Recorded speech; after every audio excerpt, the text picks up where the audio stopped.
ಹಾಗೂ ಅದೇ ರೀತಿ ಈ ಬಡ್ಡಿ ವ್ಯವಹಾರ ಮತ್ತು ಲಂಚ ಸಮಾಜ, ಈ ಬಡ್ಡಿಯಿಂದ ಎಷ್ಟು ಜನರ ಜೀವನ ನರಕವಾಗಿದೆ. ಸಿಚುವೇಶನ್ಸ್ ಗಳಿಗೆ ಬಲಿಯಾಗಿ ನಿಸ್ಸಹಾಯಕವಾಗಿ ಬಡ್ಡಿ ತೆಗೆದುಕೊಳ್ಳುತ್ತಾರೆ ಹಾಗೂ ಅದನ್ನು ತೀರಿಸಲು ಸಾಧ್ಯವಾಗದೆ ಸ್ವಯಂ ಹಾಗೂ ಇಡೀ ಕುಟುಂಬಕ್ಕೆ ವಿಷ ನೀಡಿ ಸಾವಿಗೆ ಶರಣಾಗುತ್ತಾರೆ ಅಥವಾ ಬೇರೆಯವರ ಪ್ರಾಣವನ್ನು ತೆಗೆಯುತ್ತಿದ್ದಾರೆ.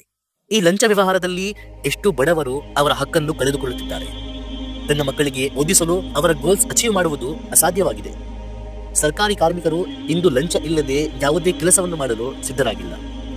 Education, business, politics, medical science ಪ್ರತಿ ಒಂದು ಕ್ಷೇತ್ರದಲ್ಲೂ ಇಂದು ಲಂಚ ಅಗತ್ಯವಾಗಿರುವ ಒಂದು ಭಾಗ್ಯವಾಗಿದೆ. ಯೋಚಿಸಿ ವೀಕ್ಷಕರೇ, ಈ ಲಂಚ ಹಾಗೂ ಈ ಬಡ್ಡಿ ನಮ್ಮ ಸಮಾಜದಿಂದ ಮುಕ್ತವಾದರೆ ನಮ್ಮ ಸಮಾಜ ಎಷ್ಟು ಡೆವಲಪ್ ಆಗಿರುತ್ತದೆ.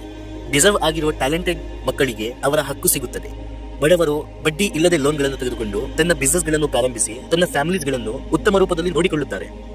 ಯಾರ ಹಕ್ಕು ಯಾರಿಗೆ ತಲುಪಬೇಕು ಅವರಿಗೆ ತಲುಪುತ್ತದೆ.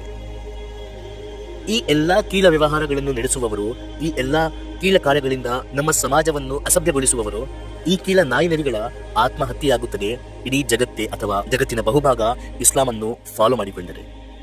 ಅದಕ್ಕಾಗಿಯೇ ಇಡೀ ವಿಶ್ವದಲ್ಲಿ ಇಸ್ಲಾಮಿನ ವಿರುದ್ಧ ಷಡ್ಯಂತ್ರಗಳು ಈ ಗಾತ್ರದಲ್ಲಿ ರಚಿಸಲಾಗುತ್ತದೆ.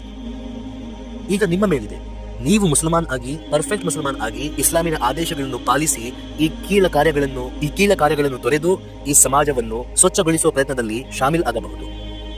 ಒಮ್ಮೆ ಯೋಚಿಸಿ ವೀಕ್ಷಕರೇ, ಈ ಎಲ್ಲಾ ಕೀಳ ಕಾರ್ಯಗಳು ಇಲ್ಲದ ಸಮಾಜ ಎಷ್ಟು ಸುಂದರವಾಗಿರುತ್ತದೆ, ಎಷ್ಟು ಅದ್ಭುತವಾಗಿರುತ್ತದೆ, ಎಷ್ಟು ಶುದ್ಧವಾಗಿರುತ್ತದೆ, ಎಷ್ಟು ಸ್ವಚ್ಛವಾಗಿರುತ್ತದೆ, ಎಷ್ಟು ಸಭ್ಯವಾಗಿರುತ್ತದೆ, ಎಷ್ಟು ಶಾಂತಿಯುತವಾಗಿರುತ್ತದೆ.